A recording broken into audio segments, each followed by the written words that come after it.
দুই দলের একাদশ নিয়ে কথা বলতে চাই। শুরুতেই ভারতের একাদশটা কেমন হতে পারে তা নিয়ে একটু কাটাছেড়া যদি করি।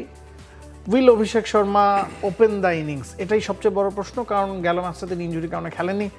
সঞ্জু স্যামসনকে ঈশান কিশনের সাথে ওপেন করতে আমরা দেখেছি। তিলক ভার্মা 3-এ, সূর্যকুমার যাদব 4-এ, শিবম দুবে, হার্দিক পান্ডিয়া, রিঙ্কু সিং, অক্ষর প্যাটেল, বরুণ চক্রবর্তী, কুলদীপ যাদব, জসপ্রীত বুমরা। ইন্ডিয়া যেহেতু তাদের ম্যাচগুলো ভারতে খেলেছে, সেখানে আর্শদীপ, জসপ্রীত বুমরা, হার্দিক পান্ডিয়া 3 পেসারের সাথে অক্ষর প্যাটেল এবং বরুণ চক্রবর্তীকে ইউজ করেছে। শিবম দুবের অপশন তাদের কাছে ছিল। কলম্বোতে খেলা হওয়াতে আপনার কাছে কি মনে হয় যে কুলদীপের সুযোগ মিলতে পারে? একজন এক্সট্রা স্পিনার ইন্ডিয়া খেলাতে পারে, আর্শদীপ সিংকে বসিয়ে রাখতে পারে, অথবা আপনি চাইলে রিঙ্কু সিংকে ড্রপ করতে পারেন, আর্শদীপকেও খেলাতে পারেন, কুলদীপকেও খেলাতে পারেন।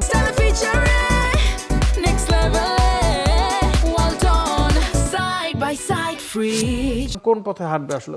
আসলে আপনি এখানে যদি বলা যায় হার্দিক পান্ডিয়াকে যদি আপনি ফুল টাইম পেসার হিসেবে না ধরেন, একমাত্র জসপ্রীত বুমরা লোন পেসার হিসেবে খেলছেন, সেটা হওয়ার সম্ভাবনা আমি বেশি দেখছি। মানে প্রেমদাসার উইকেটে আপনি চাইবেন আপনার স্পিনের পূর্ণ শক্তি আপনি প্রয়োগ করতে এবং পাকিস্তানকে ঘায়াল করতে, এবং পাকিস্তানও আমার মনে হয় যে ব্যতিক্রমী কিছু ভাববে না। তারা থ্রু দ্য টুর্নামেন্টই একজন পেসার করে হয়তো খেলিয়েছেন সবগুলো ম্যাচ। আমরা যদি সম্ভব একাদশটা আরেকবার দেখি, তাদের ব্যাটিং অর্ডারে যথেষ্ট ডেপথ আছে। অক্ষর প্যাটেলকে তারা ফ্লোটার হিসেবে ব্যবহার করে, শিবম দুবেকেও ফ্লোটার হিসেবে ব্যবহার করে। সেক্ষেত্রে 8 নম্বরে একজন এক্সট্রা ব্যাটসম্যান খেলানোর কি প্রয়োজন আছে বলে মনে করেন কিনা? অক্ষর প্যাটেল যদি 8-এ খেলেন বা রিঙ্কু সিং যদি 8-এ খেলেন, সেক্ষেত্রে যেহেতু কলম্বোতে খেলা, যেখানে স্পিনারদের প্রভাব থাকবে, আপনি জানেন একজন ব্যাটসম্যান কমিয়ে ওই জায়গায় রিঙ্কু সিংকে যদি আপনি ড্রপ করেন এবং কুলদীপ যাদবকে খেলান, সাথে আর্শদীপকেও খেলান, সেক্ষেত্রে কি ব্যালেন্সটা আর একটু বেটার মনে হয় কিনা?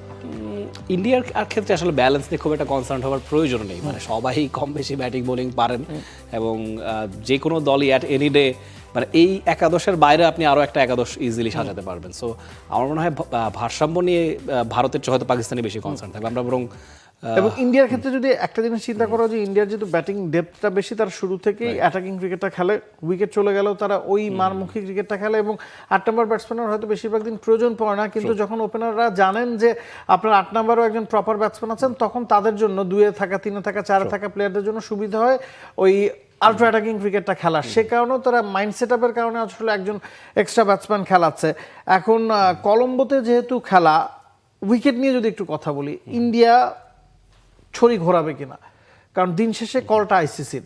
দিন শেষে ভারত পাকিস্তান ম্যাচে শুধুমাত্র স্পিনারদের লড়াই আমরা দেখবো, নাকি খানিকটা স্পোর্টিং উইকেট হতে পারে? স্পোর্টিং উইকেট হওয়াটা বাঞ্ছনীয়। যতই আপনি বলুন না কেন, স্পোর্টিং উইকেট প্রত্যেকটা উইকেটেরই তো একটা নিজস্ব ভাষা, নিজস্ব গতি প্রকৃতি আছে। একদম 100% ট্রু উইকেট বা স্পোর্টিং উইকেট যেটাকে আমরা বলে থাকি, সেটা থাকাটাও না মানে ইন্টারেস্টিং হয় না। আপনি উইকেটের সঙ্গে খাপ খাইয়ে খেলা, সেটাই আসলে বিশ্বকাপের মতো জায়গার চ্যালেঞ্জ হয়ে থাকে। তো ন্যাচারাল যে স্ট্রাকচার আছে প্রেমদাসে, সেটা থাকুক। সেই সঙ্গে হাই স্কোরিং ম্যাচ হোক বা লো স্কোরিং ম্যাচ হোক, সেটা পরের প্রসঙ্গ। মূল প্রসঙ্গ হচ্ছে ব্যাটার বোলার দুজনের জন্য আপনি ফেয়ার অপরচুনিটিস আপনার উইকেটে রাখছেন কিনা। যদি উইকেটটা স্পিন নির্ভর হয়, সেক্ষেত্রে পাকিস্তান কি একটা এজ পাবে কিনা? কারণ ইন্ডিয়া যে ধরনের ক্রিকেট খেলে, স্পিন নির্ভর উইকেটে ওই ধরনের আল্ট্রা অ্যাটাকিং ক্রিকেট খেললে সেটা ব্যাকফায়ার করতে পারে। এবং স্পিনারদের ডমিনেশনের কথা যদি আপনি বলেন, পাকিস্তানের সম্ভাব্য একাদশের দিকে তাকালে তাদের স্পিনারের সংখ্যা বেশি। সাইম আয়ুব, শাদাব খান, মোহাম্মদ নওয়াজ সবাই অলরাউন্ডার, এবং সবাই তাদের সক্ষমতা অনুযায়ী 4টা ওভার করতে পারেন।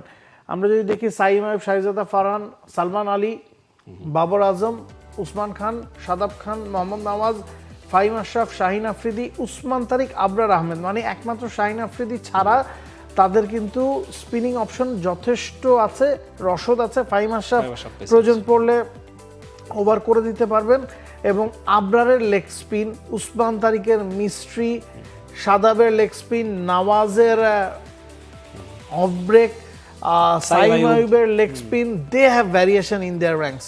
প্রত্যেকেই মানে স্পিনার মনে হচ্ছে তাদের টিমের দিকে তাকালে। সেই জায়গায় আপনি যেটা বললেন যে 4 ওভার করে দেওয়ার মতো বোলারই তাদের 5জন-6জন করে প্রতিটা শুধু স্পিনেই আছে।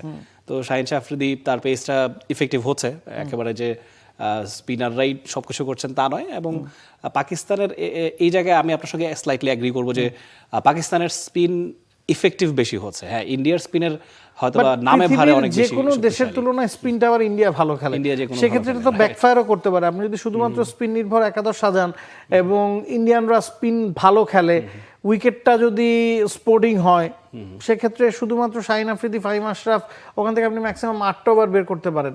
সেক্ষেত্রে কি কাউকে ড্রপ করে নাসিম শাহ বা সালমান মির্জার অপশন দেখেন কিনা? আমার মনে হয় সেই পথে পাকিস্তান হাঁটবে না। মানে যত আপনি হয়তো বা দেল টেক দ্য রিস্ক, আপনি যেটা বললেন স্পিনারদের এগেনস্টে তাদের ব্যাটাররা খুবই ফ্ল্যামবয়েন্ট, কিন্তু তারপরে আমার মনে হয় পাকিস্তান চাইবে তারা যেই ধারাবাহিকতায় খেলে চলেছে বাকি দলগুলোর সঙ্গে যে অ্যাপ্রোচ, ইন্ডিয়ার সঙ্গে অ্যাপ্রোচ বদলানোটা ঠিক হবে না, কারণ অ্যাপ্রোচগুলো কাজে লেগেছে। মানে আপনি স্পিন হেভি বোলিং অ্যাটাক থাকলে যেটা হয়, আপনি যেহেতু উইনিং স্ট্রিকে আছেন, সেটা আপনি ওই কনফিডেন্সটা রাখতে পারবেন। সাফল করলে আননেসেসারি সাফল করলে সেক্ষেত্রে আপনার দেখা যায় ব্যাকফায়ারও করতে পারে পাকিস্তানের জন্য। সেটা আরেকটা জিনিস আমি একটু কথা বলতে চাই, পাকিস্তানের লাইন আপটা যদি আরেকবার দেখি, পাকিস্তানের লাইন আপে আপনার রাইট আর্ম অফ স্পিনার আছেন Usman Tariq, he is a mystery spinner এবং তাকে নিয়ে অনেক ধরনের কথাবার্তা হচ্ছে। আপনি যদি দেখেন আবরার, সাইম আয়ুব, সাদাব খান, 3জন লেগ স্পিনার এবং Nawaz is a left armour. ভারতের একাদশে টপ 5-এ মাত্র সূর্যা কুমার ইয়াদব ছাড়া বাকি সবাই কিন্তু বাহাতি। সেক্ষেত্রে লেগ স্পিনার এবং লেফট আর্ম অর্থোডক্স স্পিনারদের কিন্তু বাহাতির এগেনস্টে খানিকটা ব্যাকফুটে যেতে হয়, সেটাও পাকিস্তান চিন্তায় রাখবে নিশ্চয়ই। হ্যাঁ, ডেফিনেটলি সেটাও বড় কনসার্ন। এবং ভারতের যারা কিনা ডানহাতি তারাও লেগ স্পিনের এগেনস্টে যথেষ্ট ভালো ব্যাটিং করে থাকেন। মানে তাদের টিমেও লেফট আর্ম চায়নাম্যান আছে, তারাও চাইলে সেটাকেও প্রয়োগ করতে পারবে। পাকিস্তান টিমেও কিন্তু left arm right arm batter যারা আছেন তাদেরও স্পিনের এগেনস্টে ইতিপূর্বে স্ট্রাগল করতে দেখা গিয়েছে, বাংলাদেশে এসে বলুন বা শ্রীলঙ্কায় গিয়ে বলুন। তো সেই জায়গায় নিজেদের ঘরের মাটিতেও তারা স্ট্রাগল করে থাকে হর হামেশাই। তো এটা ইন্টারেস্টিং যে খেলার মাঠের বাইরে যত আলোচনা শোরগোল ছিল, খেলা নিয়ে আলোচনা তো উসমান তারিককে নিয়ে হচ্ছে, তার স্পিনিং ডেলিভারি গুলো নিয়ে হচ্ছে, যে একই জায়গা থেকে তিনি বলে ভ্যারিয়েশন ক্রিয়েট করতে পারেন এবং একটু লো আর্ম অ্যাকশন, এবং তিনি পজ নেন, ওই পজটা কতটুকু যৌক্তিক এ নিয়ে ইন্ডিয়ান মিডিয়া অনেক কথাবার্তা হচ্ছে। এবং সালমান আলী আগাও ওই রহস্যটা ভেদ করতে চাননি এবং তিনি বলছেন যে তাকে আপনারা স্পটলাইটে এনেছেন, লেটস সি মাঠে তিনি কতটা পারফর্ম করতে পারেন। তার একাদশে থাকাটা মোটামুটি নিশ্চিত। এখন কথা হচ্ছে উসমান তারিকের পজ নিয়ে যতটুকু আম্পায়ারদের কাছ থেকে শোনা গেছে যে যেহেতু তিনি প্রতি বলেই পজ নিচ্ছেন, সেটাকেই আপনার তার নর্মাল অ্যাকশন ধরে নিতে হবে। তিনি যদি ওই 1 সেকেন্ডের পজটাকে 2-3 সেকেন্ডে নিয়ে যান বা পজ না নিয়ে বোলিং করেন, দ্যাট উইল বি ভ্যারিয়েশন। আমার কাছে মনে হয় উসমান তারিকের ক্ষেত্রে অনেক সময় আমরা অনেকেই অনেক অত্যুক্তি করে ফেলছেন। সেই জায়গায় যখন মুরলী ধরনের হাতের গঠন নিয়ে আমরা অনেক কিছু দেখেছি, তাকে শুরুর দিকে নো বল দিয়েছেন ডেভিড হেয়ার, তারপর দেখা গেছে তার হাতের স্ট্রাকচারই এমন, এবং এই পজ দেওয়ার প্রসঙ্গটা না, মানে এটা শুরু তো করেছে রবিচন্দ্রন আশ্বিন অনেক আগে থেকে, ক্যারিয়ারের শুরু থেকেই তিনি গ্রিন কার্ড দিয়েছেন, এক্স্যাক্টলি, এবং ওইটাকে তিনি এক রীতিমতো আর্টের পর্যায়ে নিয়ে গিয়েছেন। তো সেক্ষেত্রে এত কানাঘোষা, এত সমালোচনা, আমার মনে হয় ওসমান তারিক খানিকটা হয়তো বা বেশি সমালোচনার শিকার হচ্ছেন। এবং তার বোলিং অ্যাকশন আমার কাছে ফেয়ারই মনে হয়েছে, এবং যারা যদি আনফেয়ার হতো সেক্ষেত্রে নিশ্চয়ই আইসিসির এত এলিট আম্পায়ার যারা আছেন তারাও সেটা ধরতে পারতেন এবং তাকে ওয়ার্নিং দিতে পারতেন। তেমন কিছু এখন অব্দি আম্পায়ারদের তরফ থেকে দেখা যায়নি যতটা সোশ্যাল মিডিয়াতে দেখা যাচ্ছে। কি হয়, হাইটটা আছে, তবে মাঠের লড়াইয়ে পাকিস্তান ভারতের সাথে কতটুকু টক্কর দিতে পারবে, শক্তিমত্তার বিবেচনা যদি আপনি করেন, কন্ডিশনের বিবেচনা যদি করেন, সেক্ষেত্রে ওই প্রশ্নটা থেকেই যায়।